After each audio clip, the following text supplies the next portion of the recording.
Let us pray. Almighty God, we have called us to govern this province. We ask your help to make decisions and laws that will be just and will promote the interests of the people.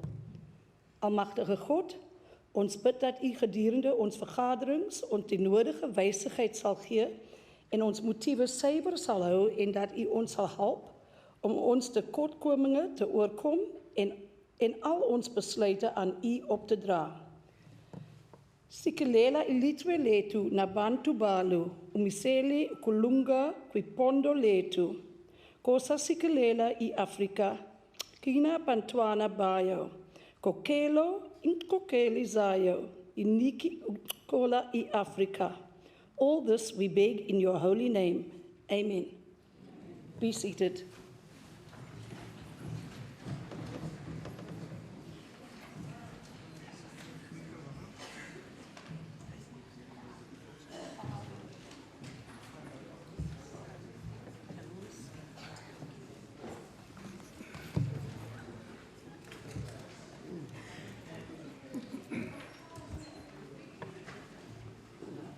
Order, Mr. Wiley, before I see you. On the occasion of this speakers debate and in the spirit of Women's Day, we welcome our visitors to the gallery, particularly all our female visitors as well.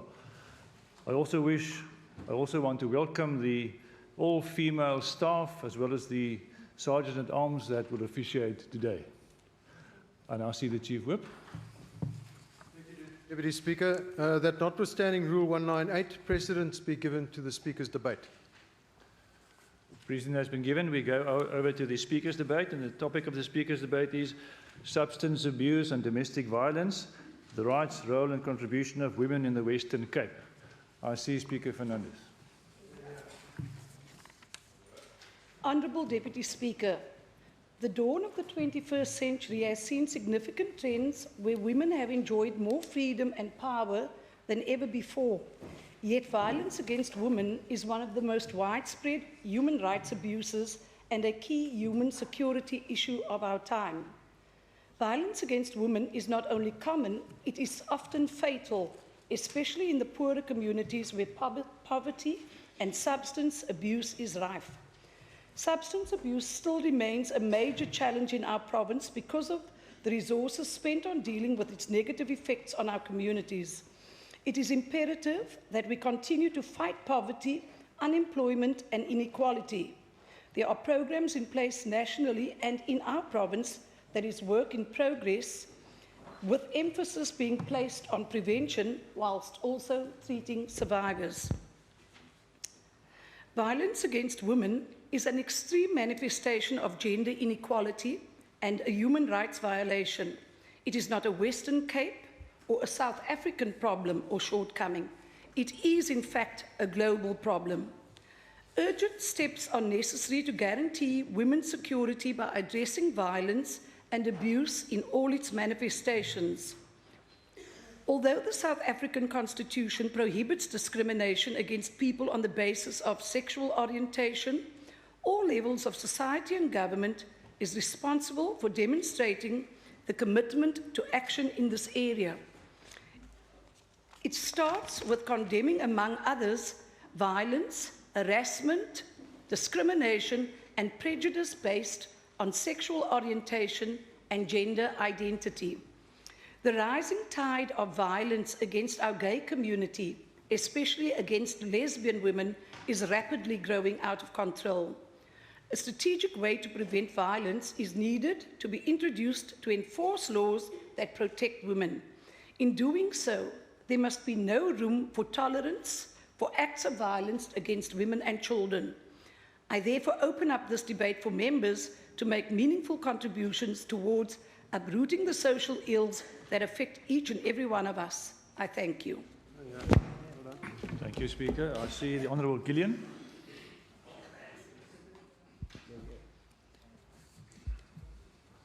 Honourable Speaker, today the ANC pays tribute to the women of our country and our province who suffered, sacrificed, and successfully fought for our freedom.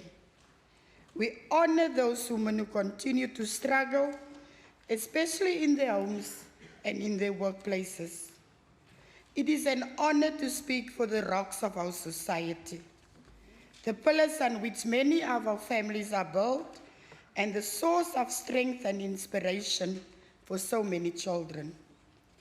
I pay tribute to those mothers who continue to fend for their children, those aunts and sisters who look out and care for nieces and nephews, and the nannies that often don't see their own children because they care for another's child as if it is their own.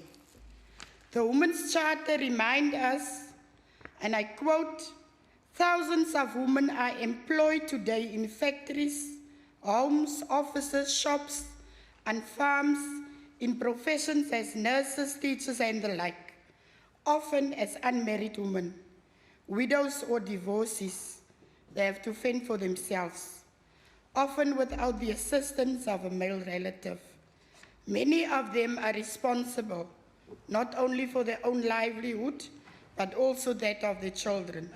Large numbers of women today are in fact the sole breadwinners and heads of their families," close quote. How true these words are even today. We think of especially those women working on farms, doing sex work, or employed as domestic workers. Often these workers suffer the worst kinds of exploitation and are paid a pittance. While the women of 1956 marched against past laws, we acknowledge the struggles that continue to face our women, especially in this province, the Western Cape. We are reminded of our grannies and mothers who are compelled to use the porta-potties in the presence of children. What a humiliation this is. Census 2011 indicates that in this province, 60,000 households suffer the humiliation of using a bucket for sanitation. The only provinces where this figure grew, and 120,000 people have no access to sanitation at all. Yes, this provincial government and the city of Cape Town spin instead of alleviating the challenge.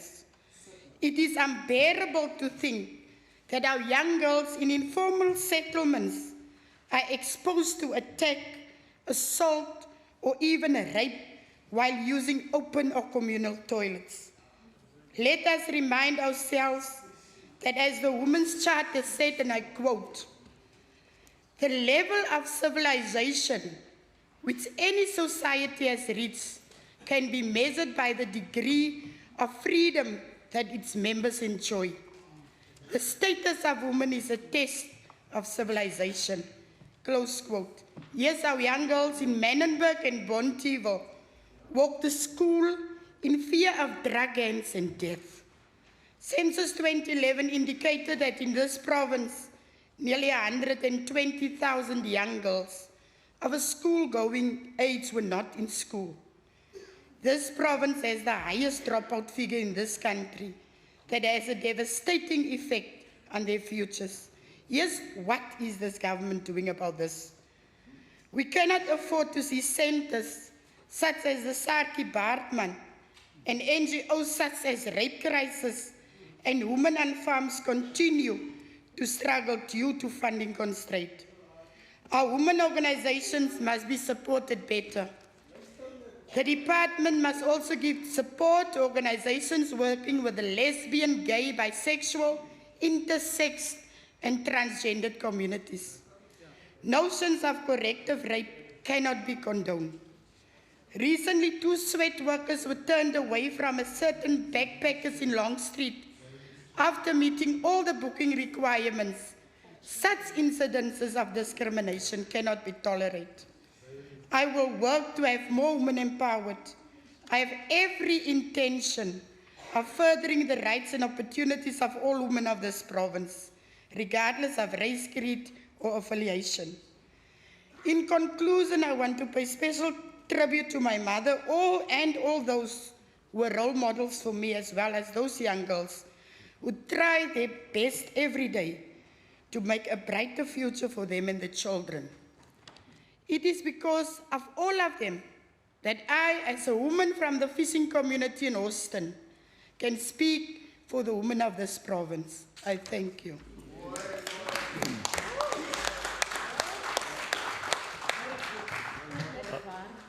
Orde, achtbare Lorraine Botha. Deputy Speaker, the saying is that if you strike a woman, you strike a rock. How many of our women in society are struck on a daily basis in a very negative light? They are confronted with different types of abuse on a daily basis, and the irony is that this abuse is inflicted by the very people closest to them. In our society, we are confronted with different forms of abuse every day, every hour. Speaker, we have to consider the reality for the rocks of our community. The reality is appalling. Take the example of our gogos within our communities. Some of them are raising their second generation of children, some even their third, whilst they have raised their own biological children on their own through great hardships. We have to applaud these grandmothers who have to, oftentimes on their pension income only, take care of multiple children and themselves, and they manage to ensure that their grandchildren turn out to become exemplary as well as successful young people. But, Deputy Speaker, we must also acknowledge that for grandmothers to raise their second and third generation of children, it can be a mammoth task. Often, the lack of space creates the climate for domestic violence to fester. Speaker, in our society, we have to return to the values of yesteryear. We have to take our children from an early age through the rites of passage for both girls and boys. On Women's Day, the focus is on the domestic violence of our women and the girl child. But, Speaker, we also have to acknowledge that there are of our men and boy children who endure the same forms of domestic violence. Deputy Speaker, if we consider domestic violence, it does not always leave a physical scar. It can often leave an emotional or psychological wound. Speaker, the forms of violence that our communities and more often our women are exposed to takes the form of disrespect. In relationships, women can be unfairly accused of unfaithfulness, women are financially deprived by their partners, and women are humiliated by their partners in front of other people. Deputy Speaker, we should make a concerted effort to teach our girl and boy children from early ages good mannerisms of respect for each other. This needs to be part of growing up and raising children. Mothers and fathers must call their children by their names given at birth or nicknames, and not by calling them foul names. Speaker, the fact that 9 million men are not adhering to their parental responsibility places added pressure on single mothers in South Africa. The red tape involved in obtaining the financial support legally due to her and her children is already emotionally draining. There should not be the added hardship of dealing with secondary trauma from insensitive officials in the Department of Justice.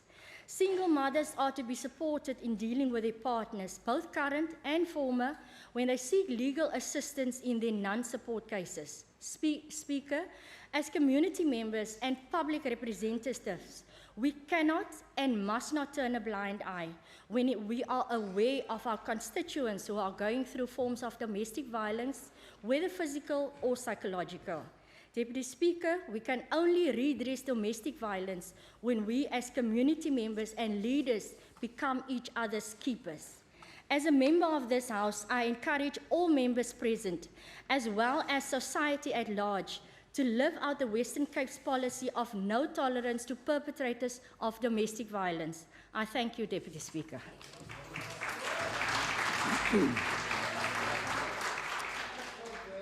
Honourable, order. Honourable Minister Mbombo. Thank you, Deputy Speaker. It's my maiden speech. Honourable Deputy Speaker, the Honourable Premier, the distinguished guests in the gallery, honourable members, South Africa is celebrating 60 years of the Women's Charter and 20 years of freedom. And this House is debating an issue that affects all women in the Western Cape, but also nationally, namely substance abuse and violence against women. There is no doubt that the country is a place today than it was before 1994. We have a progressive constitution and laws that are there to protect women against violence. Let's embrace those achievements. Deputy Speaker, we all know for a fact that the strength of women today is informed by the struggles of women yesterday. From those who publicly helped liberate us to those who helped raise us, we owe the strides we have made to you. The progress of South Africa cannot be divorced from the progress of women. We must acknowledge that the struggle for women is far from over. As we stand in these hallowed halls, there are women who are still piecing together their families after being wrecked by substance abuse, domestic violence, and gangsterism, right on our doorstep, on our porches, in our backyards. Whilst we may argue about which political party has more women than others in parliament and in a government, we cannot forget that a woman is killed by her partner almost every day across the country. Lest we forget, infants are raped by their uncles and neighbors. Lest we forget, schoolgirls and boys are sexually molested by teachers and family priests. Lest we forget, a year ago, 90-year-old grandmother was brutally raped by her 25-year-old grandson. Lest we forget that someone's teenage daughter is sniffing tick right now, whilst another might have been raped last night after being unknowingly drugged with a date rape drug. How many children have been wounded and killed in street war gang shootings this month? And probably in this room, some of us have been victims of domestic violence, including sexual assault. And probably some of us, like me, don't feel safe on the street. Honorable members, we, the women of South Africa, are scared. We are very scared. We are afraid for ourselves, for our children, for our mothers, for our grannies, for the helpers that we leave at home. And so, as we gather today, celebrating Women's Month of 2014, we are not only remembering our sisters and mothers, we are also saying, never, never again will we allow the status quo to continue without us doing anything about it. Our mission is clear. We want to end substance and domestic violence in this province. Whether you are a member of parliament, you are a domestic worker. Order, Honourable Magaka. This is a maiden speech I heard the Minister say, so just pay the courtesy of allowing her to make a speech, please. Mr. Yanti, you also. Whether you are a member of parliament, a domestic worker, a nurse, a pastor, a professor, a teacher, we share the same goal. Whether you are a member of a DA, ANC, EFF, whatever, we should have the same vision. We are advancing women's agenda, and sizakuphelisa nya ukungonjwa nodlwengulo lwabafazi. Siphelise iziyobisi kweliphondo lentshona koloni. More than 50% of all murders of women are perpetrated by intimate partners, making intimate femicide the leading cause of death of women. Members of the House, the war against women and children in this country has reached crisis level. It is not something to play politics with. It is something that requires us to band together to fix. Just last year, the country and the province were shaken to its core by the brutal rape and murder of the child of the province, Anene Boysen. At the beginning of this year, we were all horrified by the 27-year-old man who allegedly raped, set a 9-year-old girl alight in Delft. This story was heart-wrenching, more so to mothers like myself. What is even more distressing is the fact that this man has not been brought to justice. Over the years, men have been conditioned to equate violence with manhood, thus reinforcing aggression and dominance over women. That is why we battle with gender-based violence across the world, all over South Africa. South Africa is the only country where discrimination on the basis of one's sexual orientation is guarded against by the Constitution. That is why we should have never witnessed the rape and murder of UDC Melane, a former star of South African Banyana Banyana, who was training to be the first female ref of the 2010 World Cup. It is the patriarchal societies we found ourselves in that allow for such atrocities to take place. Who are these men who tie up a 9-year-old, rape, strangle her, bend her, and leave her to die? Unfortunately, these men are not from Mars. They are our brothers, they are our partners, and they are our sons. They stay with us. We share a table with them. We share a bed with them. And it's no longer about a miniskirt or a see-through shirt that a woman wears. Because this will never explain why a 1-month-old baby and 90-year-old granny become victim of such crime. The time has come, honorable members, to use all our opportunities and platforms, educate young boys, and begin to redefine manhood. Let's use initiation schools, Churches, schools, youth camps, NGOs encourage parents to play their role. Leaders in traditional circles, political platforms, community setups, and even behind the pulpit need to preach that the fight against gender-based violence is our responsibility, all of us. Let us continue educating our women about their rights. Let us remind them that they too are human rights which are not only enshrined in our Constitution, but in international treaties alike. Celebrating Women's Day and Women's Month shouldn't be seen as infantilization of women and thus requiring an ocean free toch arme vrou response. Make no mistake, women by nature are strong and only made weak by their external environment and society. Just like the women of 1946, we don't intend to form a separate society from men. We don't have to bash men to reclaim our identity and space for recognition. We fully understand that patriarchy failed men too. Our societal ideology not only failed the girl child, but the boy child too. The Western Cape government's efforts to curb this social ills are diverse. We prioritize empowerment of people so that this commitment is not lip service. We have begun to change the trajectory of young people and women alike. Education and skills are crucial to educate, to reduce the contributory causes of substance abuse and domestic violence. In the Western Cape, we adopt a whole society approach involving all stakeholders in developing young people with the aim of producing a responsible, skilled, and well-resourced adult. Members of the House, an educated nation is an empowered nation.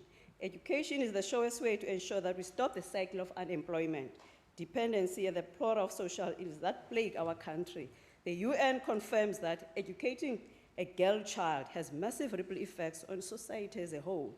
When we empower women, specifically the girl child, we can be sure that family health will improve, women's participation in the labor force and their contributions to household and national income will increase, and this will have a positive effect on child nutrition. Children, especially daughters of educated mothers, as you know, are more likely to be enrolled in school and to have higher levels of education attainment. That is also why we have taken the empowerment of young people outside the classroom, but through our mass participation opportunity development centers, which is the MOD centers, where the Department of Cultural Affairs and Sports implemented in schools and communities. Soon, we will have a gap year program. We'll be signed within the MOD Center program. The gap year program will recruit top maculans, university students, both in South Africa and abroad, to tutor young people in our MOD centers. In the Western Cape, we do extend opportunities to a diverse group of young people. A child in sport is a child of criminal court. Order. Through sport. Remember your time is almost expired. Just finish off your last sentence. Okay.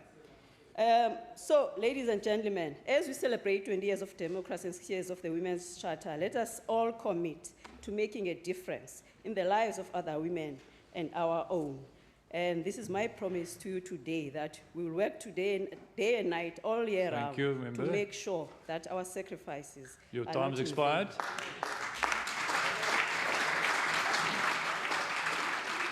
The Honourable Paulson. Order. Thank you, Honourable Deputy Speaker, and it is indeed an honor. Order. It is indeed an honor to be the first male to address this Women's Day sitting.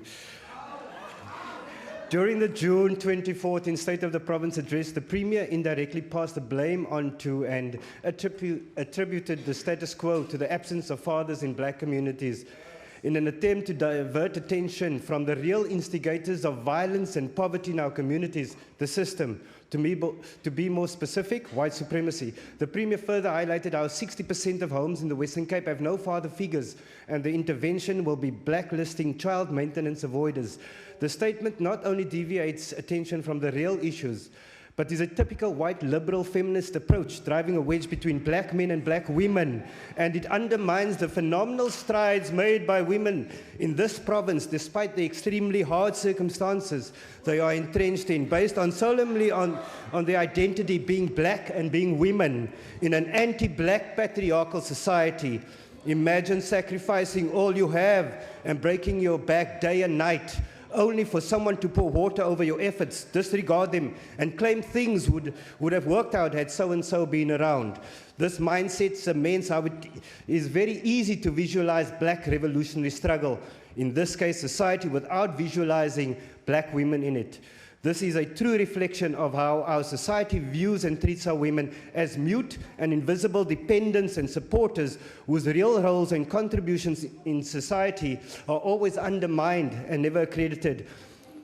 On August the 9th, may we not concentrate only on commemorating the women that marched in 1956, as this encapsulates women's explosive reaction to this unequal and racist society, to just that one day, whereas we have had many phenomenal women who are always at the forefront of many liberation struggles, but will never be found on a single page of our history books, on any website, or their names mentioned on any Women's Day event.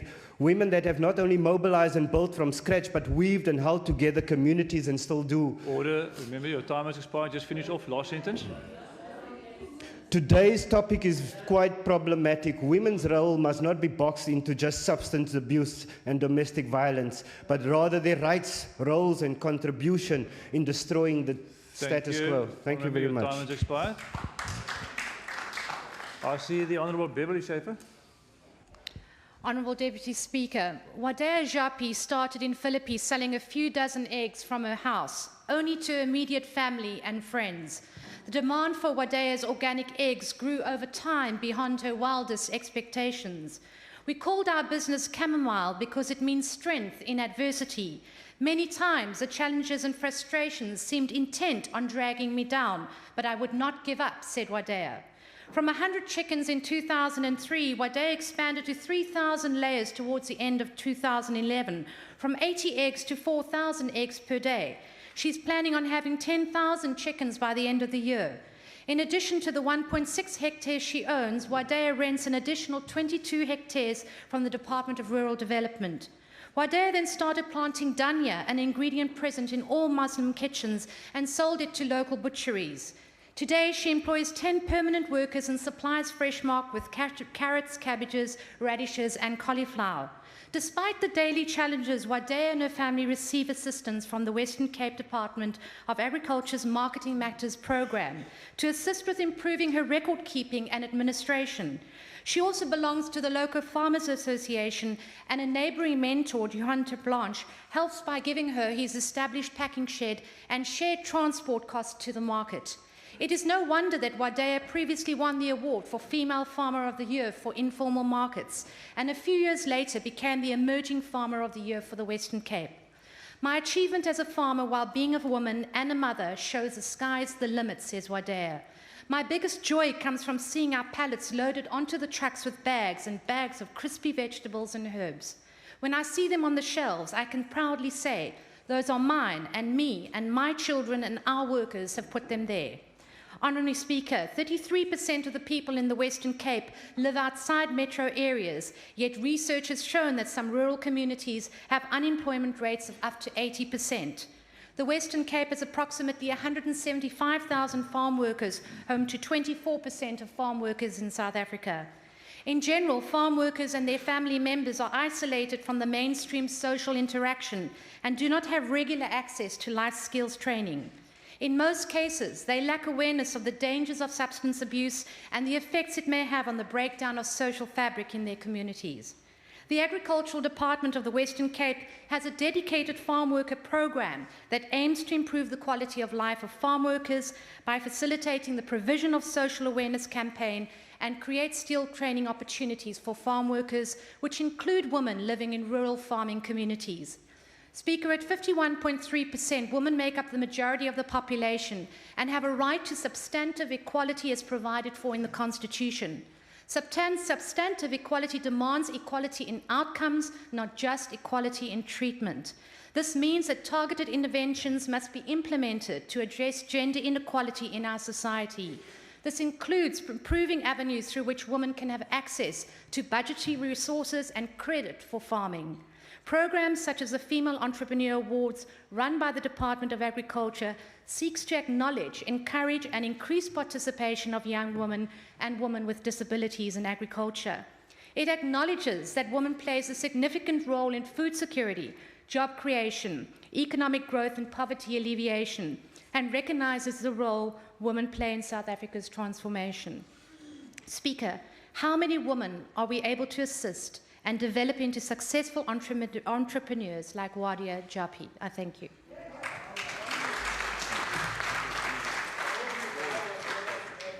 The Honourable Olivier.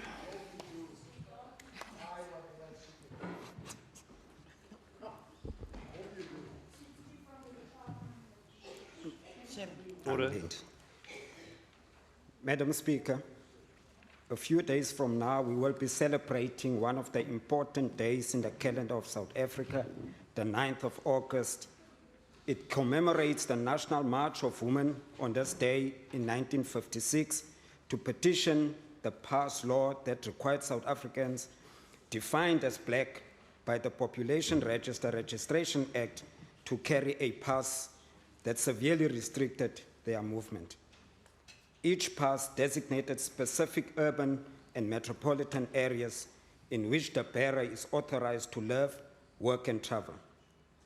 Within such areas, black South Africans were required to carry and produce a pass at all times and were arrested if without one. As such, it served to maintain population segregation, control urbanization, and manage migrant labor during the apartheid era. Madam Speaker, today, 58 years after this historic event and 20 years into our new democratic dispensation, many of our women on farms, as well as those in rural towns in our province, remain trapped in the vicious web of violent crimes and abuses. As we gather here today, most of our schools and communities in this province are not safe for our young girls to experience a normal learning and developmental lifestyle. Our young girls in all corners of our province have been raped and killed, and not long ago, the community of Bredasdorp in the Overberg mourned the brutal rape and killing of Anine Booysen by those who is known to her. The other pressing challenge, Madam Speaker, faced by our young girls is alcohol and substance abuse. What is most worrying is the fact that alcohol and substance abuse are easily found on our school premises. The question is that must be asked is whether our schools are safe and free from criminal activities during school hours. The answer is no. Madam Speaker, the future of our young people in our province is at high risk. This government has a responsibility to ensure that the environment under which our young girls find themselves are safe and that they know their rights from an early age. As we commemorate Women's Day a few days from now, we cannot lose sight of the plight of women on farms and rural communities in our province. These women are still subjected to poorly located, inadequate infrastructure. This woman does not even have ablution facilities at the workplace and are forced to use nearby bushes together with their male counterparts, exposing them to possible emotional and physical abuse. This government, led by the DA, cannot continue to sing its own praises while women on the farm and rural areas are still confronted with challenges of being subjected to hard physical labor equal to that of the male fellow employees. The reward for these women in return is selling their hard labor is nothing less than slave wage. These hardships are some of the contributing factors to alcohol abuse and domestic violence. We owe it to the brave women before us. Some of them is here in the gallery with us today, and those who continue to fight for better work or living conditions for rural farm workers in our province. As we continue on this road to restore the parity of esteem and equality for women, we cannot utter comments such as women take up space, earn a salary, eat big lunch packs, some part course, and drive off in C-class Mercedes-Benz. This government must develop measures to redress the past inequalities and ensure that women in the past suffering injustices of exclusion now also benefit from the economic empowerment and social security program such as the rural and farm women are not subjected further to such hardship as they currently suffer.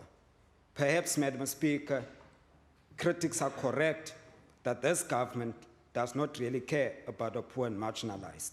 Wathinta abafazi, wathinta imbokodo. I thank you. The Honourable Christians. Honourable Deputy Speaker, gender inequality and violence against women affect every person in our lives. Doesn't look at age or gender. Domestic violence has become a scourge of modern society. Victims, predominantly women, come from poor to affluent communities and does not look at race, gender, or the economics. Studies shows us, Deputy Speaker, that 67% of domestic violence in the Cape metropolitan area is alcohol-related.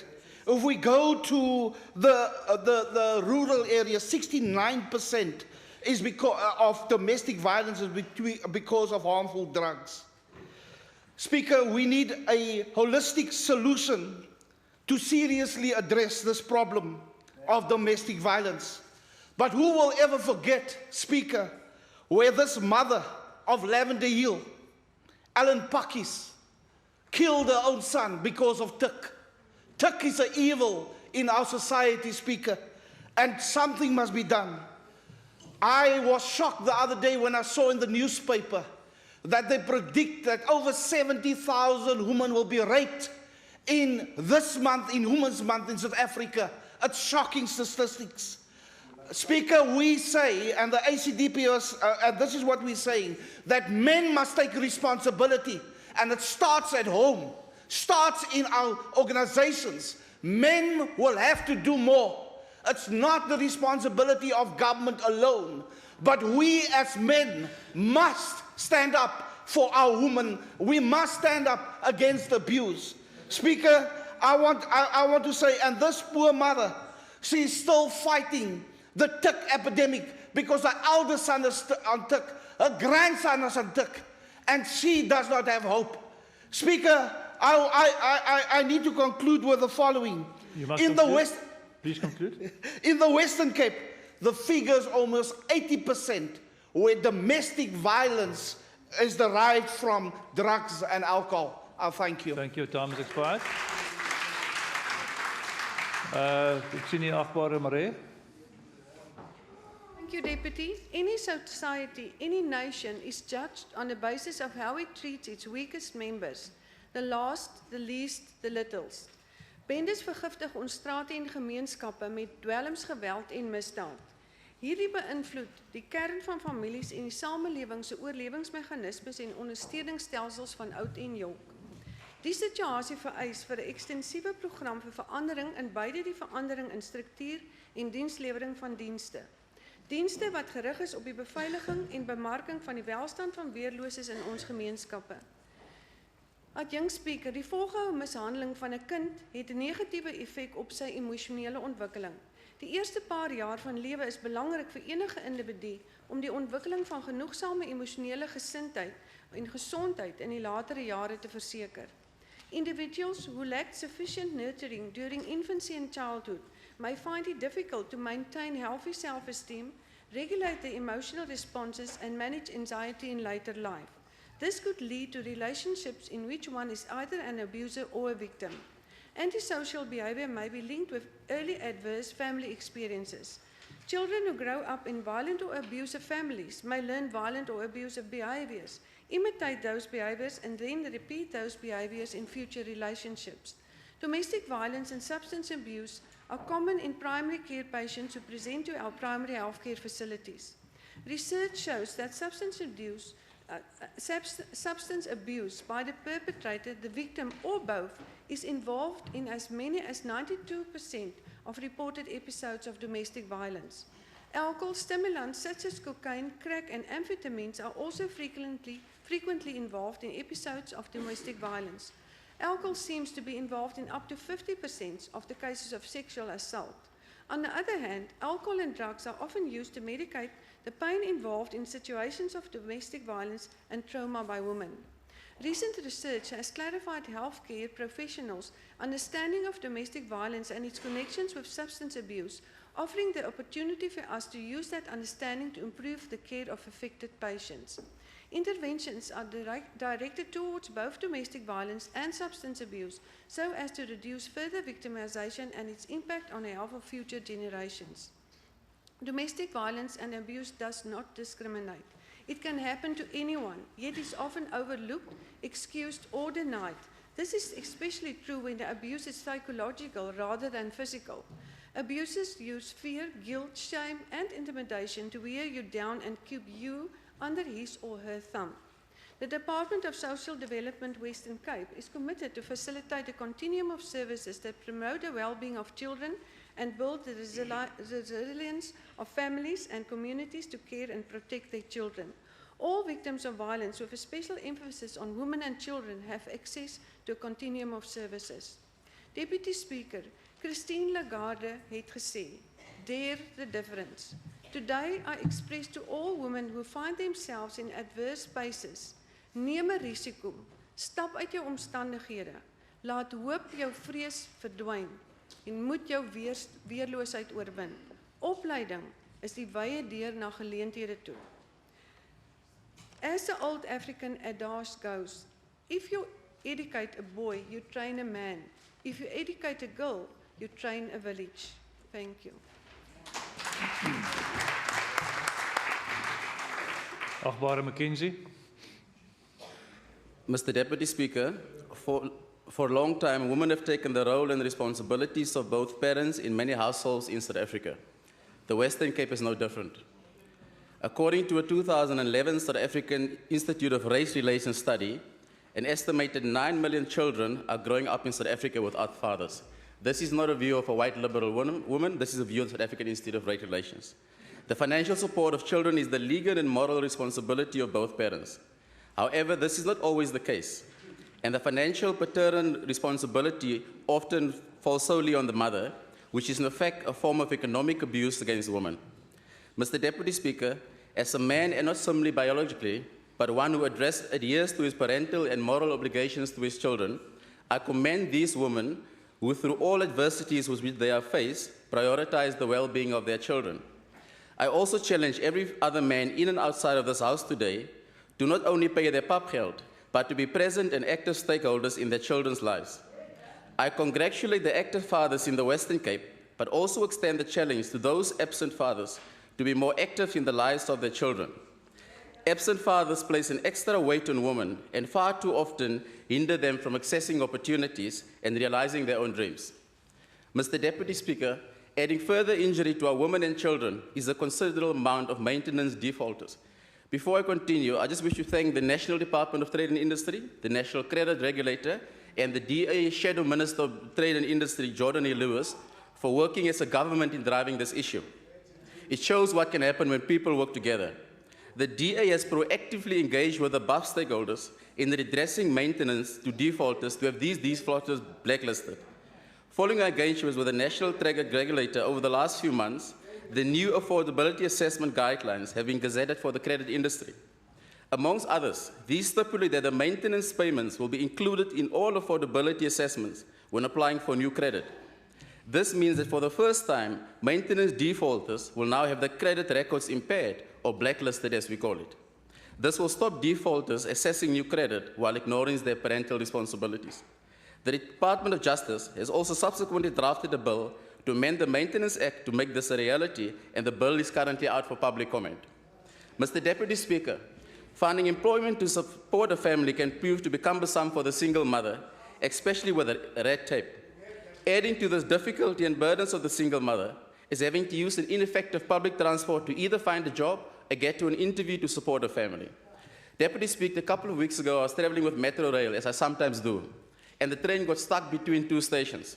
I, with other men, had to help the women of the train. The indignity and embarrassment these women suffered because Metro Rail is unable to do their job. I call on every member in this House to join us in contributing to a self-reliant society in which our women and children are empowered in the Western Cape. Mr. Deputy Speaker, when it comes to improve the livelihood of our sisters, mothers, grandmothers, and children, no party should suffice, but rather a common goal of upholding the rights of a woman for 1956. I thank you. Order. I see the Honourable Member Maseko. Thank you, Deputy Speaker.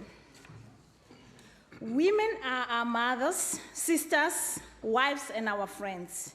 I'm talking about nation builders, and I'm referring to Imbogod. You are a woman.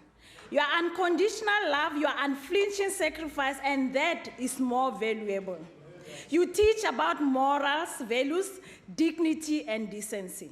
I'm talking about you, women of Western Cape, South Africa, and the world as a whole.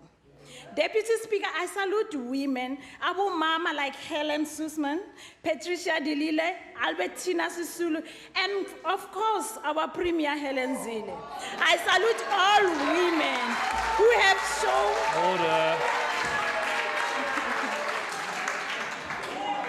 Order.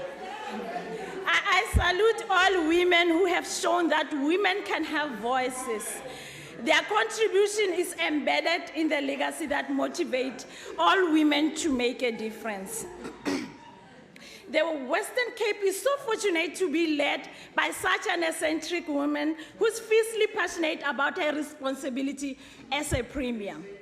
These are women of Western Cape, Amakosigas, Abu Mama, Bomme. We as women are faced with the enemy that has taken over the peace and tranquility that we had in our homes. This enemy takes the form of domestic violence and drug. They bring pain, fear, anger, and shame to our families. In some of our communities, we are seeing our children growing up with the normalization of violence. Kids as young as 6 years old are substance abusers. I'm here today appealing to the ministers and their departments to really hear the cries of mothers and children whose lives and their daily existence have been turned into a battlefield. I encourage that you be their role models by listening to them as they explain the pain and suffering brought by these enemies into their household and proactively redress their adversities. There is an agency to reinstate the specialized drug and gang units which were disbanded. Women and children deserve to feel safe in their homes.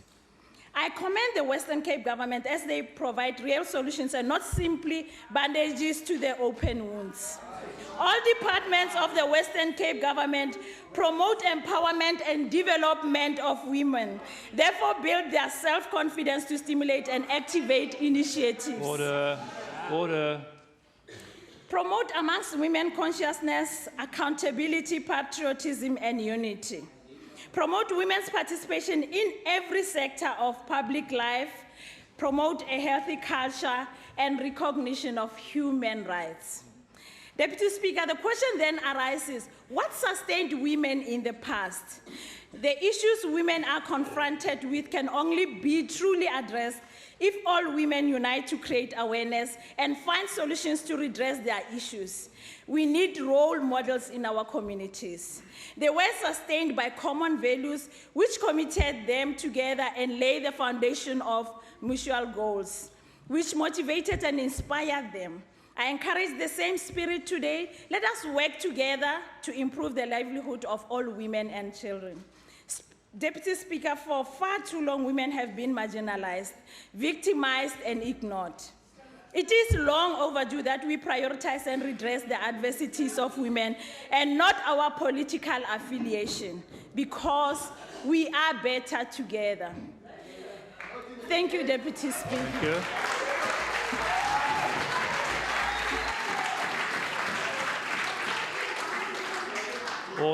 Order. I see the Honourable Member Diana. Diabulela Somlom.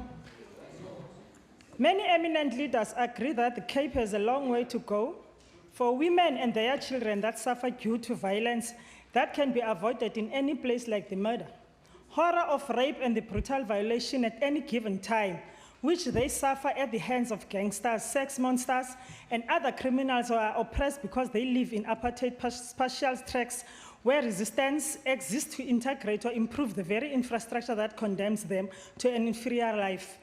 As mothers, sisters, and daughters of this province, we are very worried about the growing abuse and the use of illegal substances. According to the SEPS, the Western Cape has the highest rate of drug, alcohol-related harms in the country.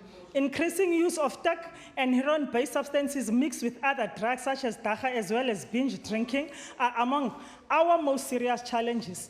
In a recent article of Cape Argus, Lester September of the Greater Cape Town Civic Alliance is one of the people that says, under this DA, Premier and her government's watch, too many children's home or schools for children at risk have been closed without enough replacements open.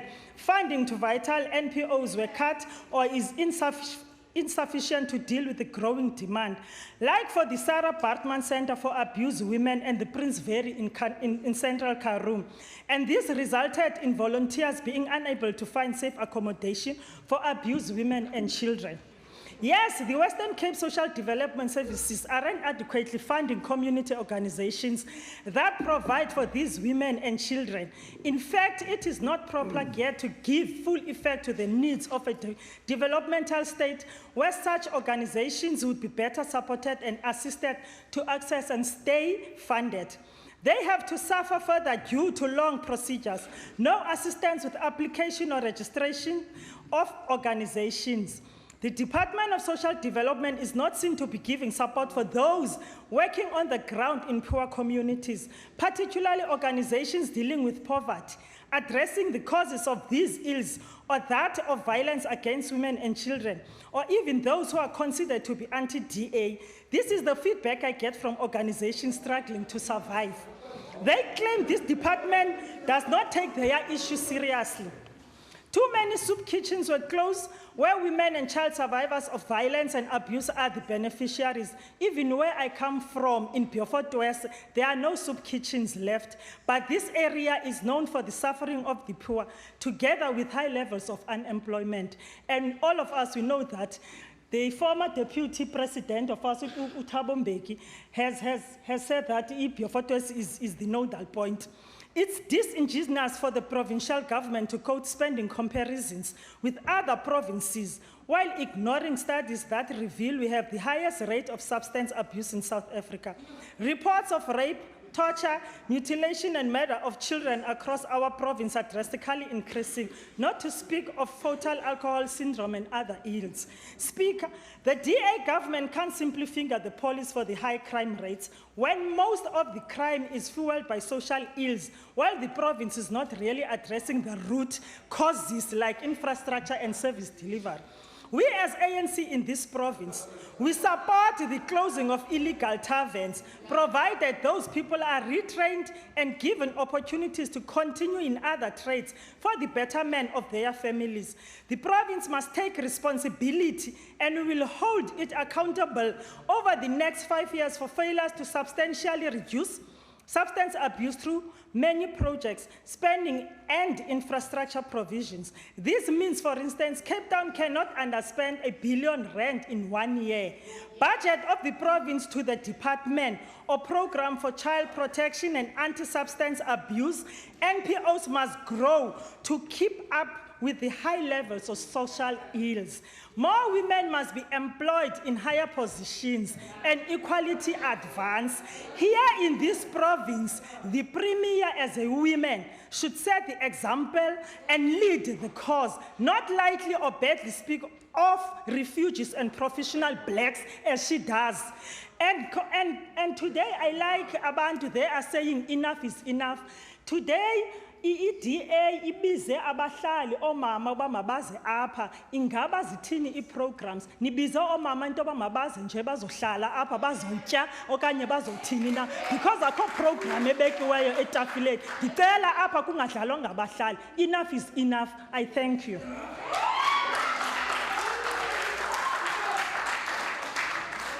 Order. I see the Honourable Wenger. Thank you, Mr. Deputy Speaker. This occasion was meant to be an occasion to debate substantive issues, but the ANC could just not resist the temptation to politicise, and the EFF could not resist the temptation to racialise this debate.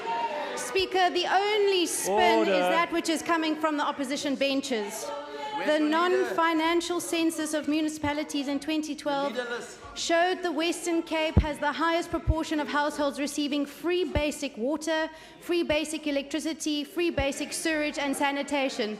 And I fully agree with the member, Mr. Deputy Speaker, that we do need women in high places. Let's start with the president. But unfortunately, the ANC Women's League doesn't believe South Africa is ready for a woman president. Yes.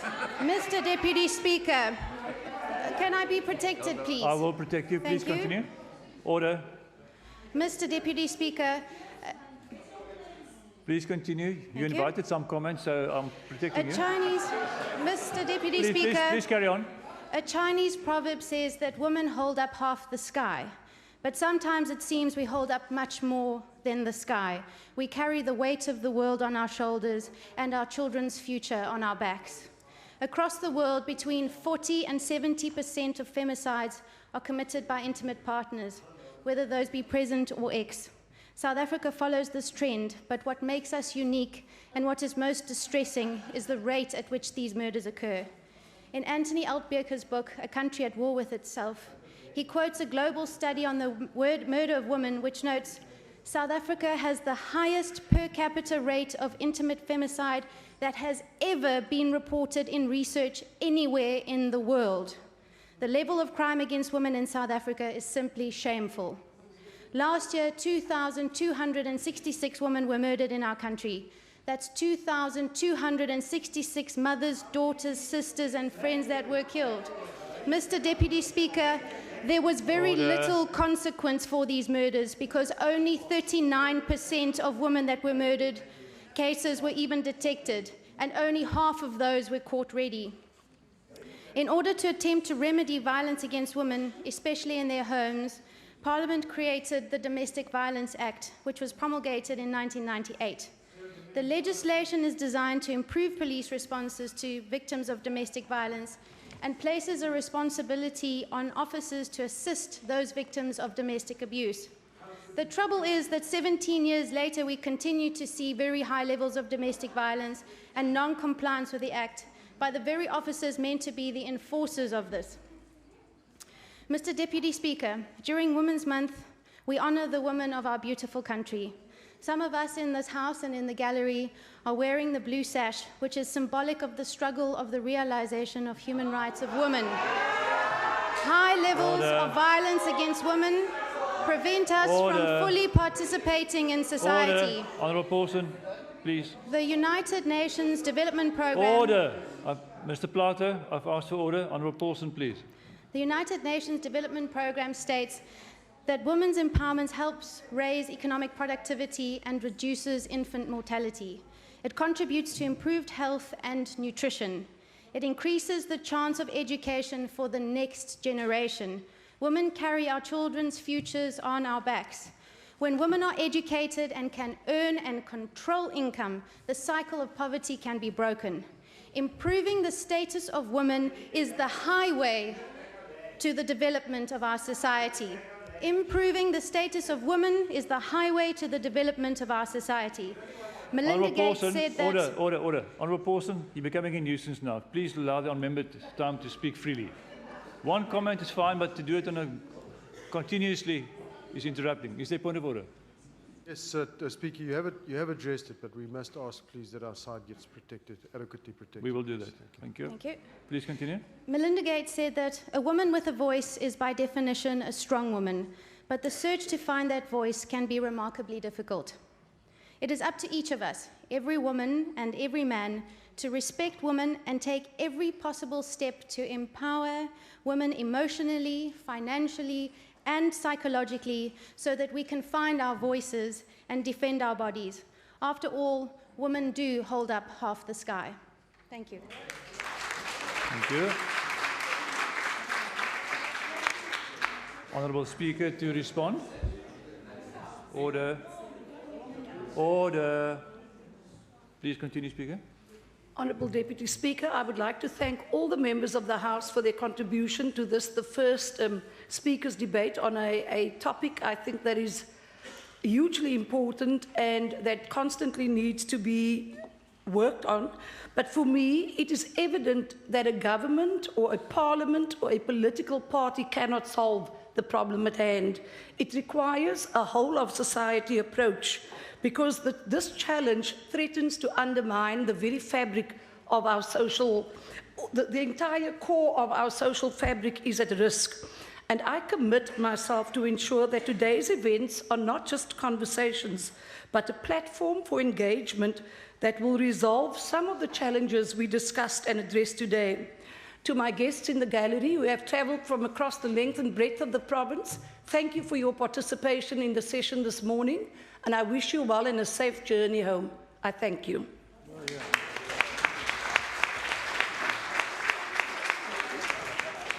Thank you. That concludes the speakers' debate.